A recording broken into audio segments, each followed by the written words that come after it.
आज मैं टोनी चिड़िया के परिवार को नहीं छोड़ूंगा। उसके परिवार के सारे लोगों को मारकर खा जाऊंगा और उसके पेड़ पर कब्जा कर लूंगा। दूर किसी जंगल में बरगद के पेड़ पर टोनी चिड़िया अपने पूरे परिवार के साथ रहती थी। टोनी चिड़िया का परिवार बहुत बड़ा था। टोनी के पति का कुछ साल पहले इंतकाल हो जाता है। टोनी चिड़िया के परिवार के आधे लोग टोनी की तरह सुंदर थे और आधे लोग काले भूरे रंग के थे। जिस ग्रुप में सुंदर चिड़िया थी, वह लोग काले भूरे चिड़िया का हमेशा मजाक उड़ाया करते थे। इसलिए चिड़िया का परिवार दो ग्रुप में बंट गया था। रानी चिड़िया कहती है, हम लोग एक ही परिवार के हैं, एक ही माँ के बच्चे हैं, हमारा खून भी एक है, बस फर्क है तो हमारे रंग का। इस छोटी सी बात के कारण आप लोग हमारे साथ सौतली बहन से भी खराब व्यवहार करते हैं। रानी चिड़िया की बातें सुनकर सोनम चिड़िया के ग्रुप के लोग हंसने लगते हैं।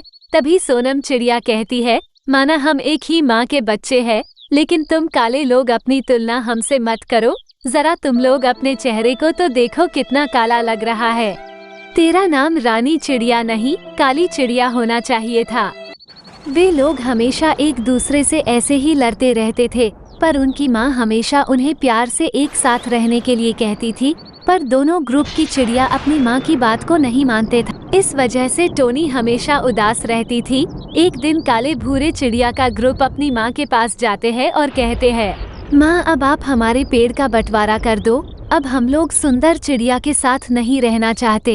इतने में सुंदर चिड़िया का ग्रुप भी वहाँ पहुँच जाता है और वह भी पेड़ का बंटवारा करने की बात कहते हैं। इस बात से माँ को बहुत दुख होता है, पर फिर भी माँ बोलती है, ठीक है, आज रात सभी साथ में सो जाओ, कल सुबह बात करते हैं। सभी माँ की इस बात को मान लेते हैं और साथ में सोने चले जाते हैं।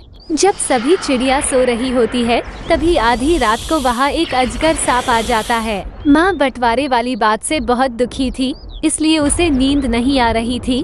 वो कुछ सोचते हुए डाल पर बैठी हुई होती है। तभी उसे सूखे पत्तों की सर सी आवाज आती है और वह अपने घर से बाहर निकलकर देखती है। माँ घर के बाहर पेड़ पर लिपटे हुए सांप को देखकर बहुत घबरा जाती है और अपने बच्चे को उठाकर सांप के बारे में बतलाती है।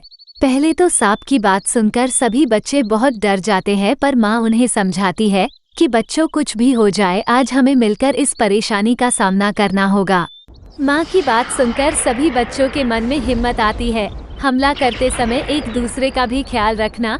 माँ हम सब तैयार है, आप एक बार बोलो कब हमला करना है। हमला करो बच्चों। माँ की आवाज़ सुनकर सभी बच्चे एक बार में ही हमला कर देते हैं। इस अचानक हमले के बारे में सांप ने कभी नहीं सोचा था। सांप डरकर भाग जाता है। सभी बच्चे अपनी जीत पर बहुत खुश होते हैं और हमेशा साथ साथ रहने लगते हैं। जाते जाते थोड़ा सांप के पास भी जाके देख ही लेते हैं, बेचारे सांप का क्या हाल है। सांप जी तो बहुत गुस्से में लग रहे हैं। थोड़ा सा सांप की बातें भी सुन ही लेते हैं। मैं फिर आऊँगा टोनी चिड़िया, मैं अपने हार का बदला जरूर लूँगा और इस बार पूरी तैयारी के साथ आऊँगा। हाँ हाँ हाँ।